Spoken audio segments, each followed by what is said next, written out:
Okay.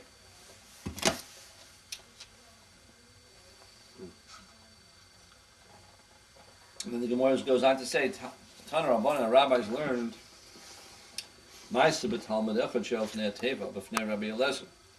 story happened, a student went before the sage Rabbi Lazaros, and he davened the Shemoneh Esrei a very long time. Amar lo Talmidav, so the other students said to Rabbi Lazaros, Rabbeinu, our teacher, Kama Archan Huzeh, how long is this guy davening for? It takes so long. Amar lahem, he said to them, Klum Marach Yosef and Moshe Rabbeinu? Does he daven longer than Moshe Rabbeinu? The Ksiv Bey, it's written by Moshe Rabbeinu, Es Arboim Yom, Es Arboim Laila, that he went up to heaven for 40 days and 40 nights. Certainly this student is not davening longer than that. Shuv Maisa B'Talmidachad, another story with a student. Shiar Lefnei Teva, he davened for the Yamid B'Fnei Rabbi Eliezer, in front of Rabbi Eliezer. V'hoya Mekatzer Yosemidai, he made it very short, he made it very fast. Obalo Talmidov, so the student said to Rabbi Eliezer, Kama Katrin was there, how come this guy making it so short, how come he make it so fast?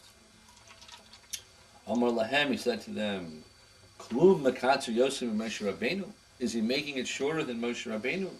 Dichsiv, it says in the Torah, when Moshe prayed for his sister Miriam to be cured of tzaras, he said, Kel no refor no law. 5 words. God, please heal her. 5 words. So he says, did this guy daven shorter than that? A 5-word prayer? Amar Rav Yaakov, Amar Rav Chisda. Rav Yaakov said, name Rav Chisda, Kol hamavakesh rachamim al chaveru in tzarach laskish shmo. If one requests mercy for his friend, he does not have to mention his name. Shnemer, because it said, Kel no refor no law. He said, God, please heal her. Never did he say her name. Miriam. He never mentioned in the prayer, God heal Miriam. He just said, Kel no refor no law, God please heal her. So there you see that you don't have to say the name, God knows who you're talking about. But could we expect that God would hear us the same way he would hear him?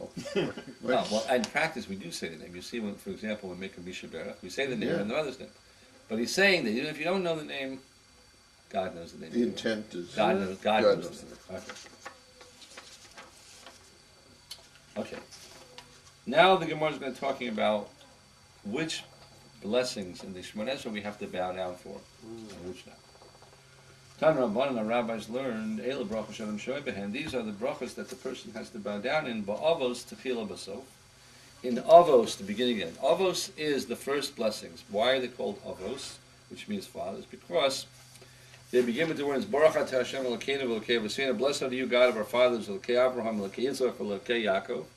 So where do we bow down in the beginning of the end? So the answer is at this first bracha, what you're supposed to do, when saying Shema, you're supposed to go like this: Baruch atah Hashem Elokeinu v'Elokei Avosinu, Elokei Abraham, Elokei Melech Yisrael Mishim. Again, at the end of the bracha, Baruch atah Hashem Elokeinu Abraham. So you're supposed to bow down in the beginning and the end of the avos. And behodah techila b'sof. Hodah is modim. Modim at the end of the Amidah, right? Mm-hmm. Towards the end we say modim anachtalach. What you're supposed to bow when you say modim anachtalach. And the end of that blessing is the bracha hatov shimcha l'cholim l'hodos. So again, when you say that, you say Baruch atah Hashem hatov shimcha l'cholim l'hodos. So you're supposed to bow down at the beginning and the end of Hodah. Okay, that's the way we do it. Now the Gemara is going to analyze it a little bit and says, "Ve'im bo l'shuach b'soif kol bracha bracha." And if a person wants to bow down at the end of every bracha, u'b'techilas kol bracha bracha, at the beginning of every bracha, malamdin oso shelo yishra. We tell him this is wrong. We tell him not to do it. He should not bow down at the beginning of every bracha, but only at the ones where the rabbis said we should.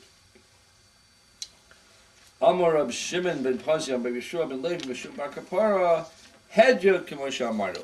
When is this true that you only bow down at the beginning and the end of Avos and the beginning and end of Hodah by a regular person?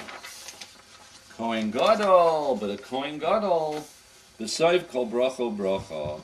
A Kohen Gadol should bow down at the end of every blessing. Now, Rashi explains, the greater the person is, the more he has to prostrate himself before God.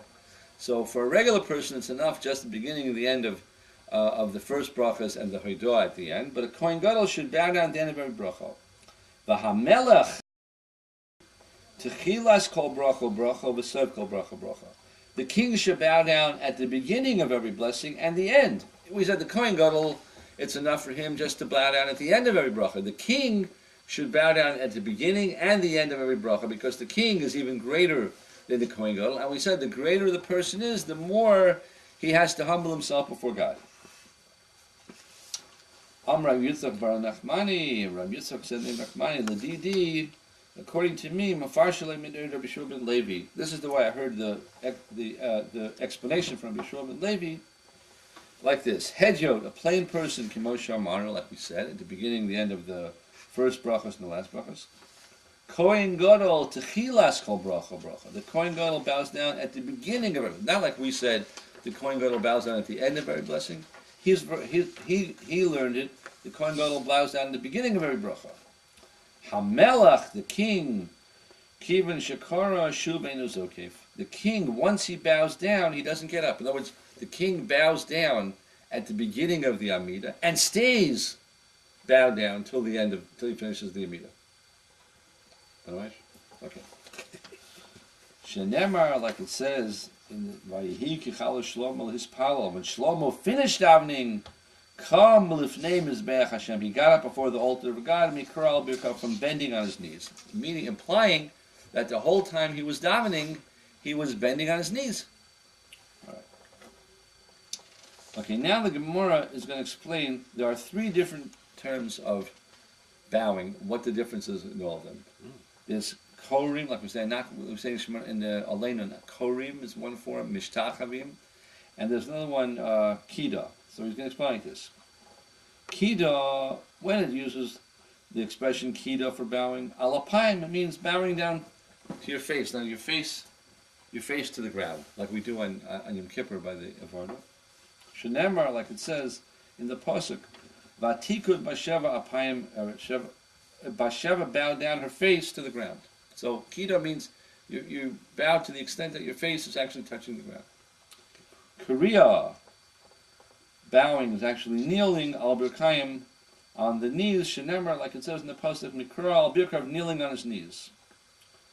Hishtachava, prostrating, zu pisha chudayim, means that you bow down to the extent that you stretch out your hands and legs on the ground.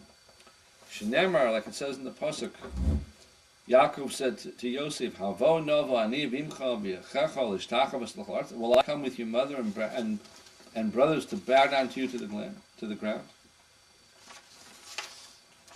Amar Rav Chia Rav Huna, Rav Chia said the name of Rav Huna, Chazinu l'hu l'Abaye v'Rava d'matzle atzolei. We saw Abaye and Rava that they were bowing on their side. What does that mean? Not like we said hishtachavo means that you bow down, you prostrate yourself and stretch out your hands and legs, but we saw that Rava and Abaye, they were just bowing to the side. That's what hishtachavo means. What does that mean exactly, bowing to the side, do you think?